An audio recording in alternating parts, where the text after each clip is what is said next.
برج حوت والوں کی بات کی جائے تو مشتری 30 جون کو ٹرانزٹ کرتا ہوا برج اسد میں آپ برج حوت والوں کے ذائچے کے چھٹے گھر میں آ رہا ہے۔ یہ گھر جو ہے وہ نوکری کا ہے، کاموں کا ہے، روزمرہ معاملات کا ہے، آپ برج حوت والوں کی صحت کا ہے، ملازمین کا ہے، خدمت کا ہے، مقابلے کا ہے، قرض اور مسائل کو سنبھالنے کا ہے۔ تو مشتری کی یہاں موجودگی ان تمام معاملات میں آپ لوگوں کے لیے بہتری لاتی ہوئی نظر آئے گی۔ یہ وقت ایسا ہے کہ جب آپ اپنی زندگی کے نظام کو بہتر بنا سکتے ہیں، معاملات میں بہتری لا سکتے ہیں، کام کے ماحول میں بہتری لاتے ہوئے نظر آئیں گے، اپنے کام کی جگہ کو اپنے طریقے سے مولڈ کرتے ہوئے نظر آئیں گے، صحت کے معاملات میں بہتری دیکھنے میں آئے گی، اپنی صحت کے اوپر توجہ دیتے ہوئے نظر آئیں گے، ورزش کرتے ہوئے نظر آتے ہیں، غذا اور اپنی ڈائٹ کا بہت زیادہ خیال کرتے ہوئے نظر آتے ہیں۔ آپ کے ملازمین، آپ کے ٹیم، آپ کے ساتھ کام کرنے والے لوگ بھی آپ لوگوں کے لیے مددگار ثابت ہوتے ہوئے نظر آئیں گے۔ جو مسائل، جو دباؤ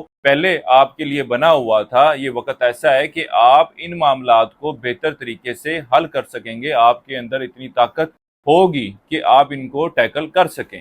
یہ وقت ایسا ہوگا کہ جب آپ کو نوکری کے مواقع ملیں گے، تبدیلی نوکری کرتے ہیں تو بھی اچھا انکریمنٹ، اچھی سیلری ملے گی۔ اس کے علاوہ مشتری یہاں انسان کو اپنے مسائل پر قابو پانے کی صلاحیت دیتا ہے، آپ کو بہتر نظام بنانے کی صلاحیت دیتا ہے اور کام میں ترقی دینے کی صلاحیت کو بھی ابھارتا ہے۔ اس وقت کے لیے ایک وظیفہ آپ لوگوں کو بتا رہا ہوں، یا اللہ یا شافی، اس کا ورد کریں، اللہ تعالیٰ آپ کے معاملات میں بہتری فرمائے۔ اس کے علاوہ آپ برج حوت والوں کو چاہیے کہ موتی جیم سٹون کا استعمال لازمی کیجیے گا، یہ بھی آپ لوگوں کے لیے خاصا فائدہ مند ثابت ہونے جا رہا ہے۔ یہ ویڈیو کیسی لگی آپ کو، اس کے بارے میں کمنٹ سیکشن میں لازمی بیان کیجیے گا۔ اب تک کے لیے اللہ حافظ۔ اللہ تعالیٰ آپ کے معاملات میں آسانی پیدا فرمائے، آمین۔